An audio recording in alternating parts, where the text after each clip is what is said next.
एक ऐसे घर में पली बड़ी हूँ जहाँ हम लोगों को बिला वजह किसी भी मर्द के साथ बात करने की इजाजत नहीं थी। इवन हमें हमारे कजन्स के साथ भी बात करने की इजाजत नहीं थी। शादी के बाद मुझे वो सारी लिबर्टी मिली। मैं आजाद थी हर किसी से बात करने में, जैसा जो चाहे मर्जी कपड़े पहनने में।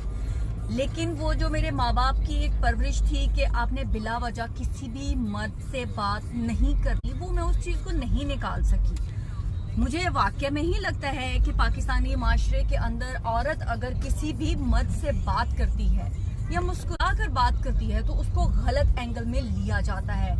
वो बात इस कदर मेरे दिमाग में है कि वो मैं अभी तक निकाल नहीं सकी हूँ। और अगर इस चीज को लोग मेरी आकड़ समझते हैं तो मैं इस आकड़ के साथ रहना पसंद करूंगी।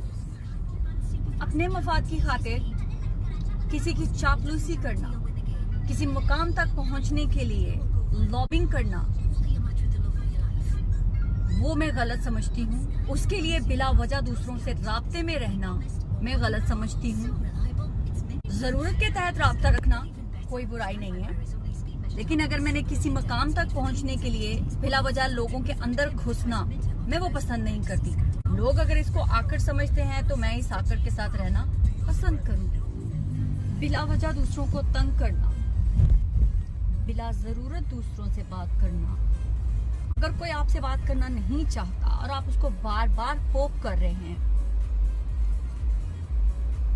अगर दूसरा कंफर्टेबल नहीं है और आप उसे कांटेक्ट रखना चाहते हैं और आप उस चीजों को अवॉइड करते हैं, तो मैं इसको सेल्फ रिस्पेक्ट बोलती हूँ।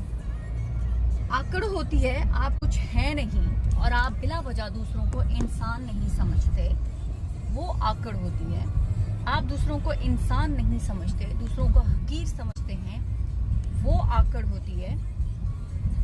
अगर मैं अपनी सेल्फ रिस्पेक्ट की खातिर कि मुझे लगता है कि दूसरा अगर मेरे साथ बात करने में कंफर्टेबल नहीं है तो मैं उसको स्पेस देती हूँ, मैं उससे बात नहीं करती हूँ, वो मेरी सेल्फ रिस्पेक्ट है।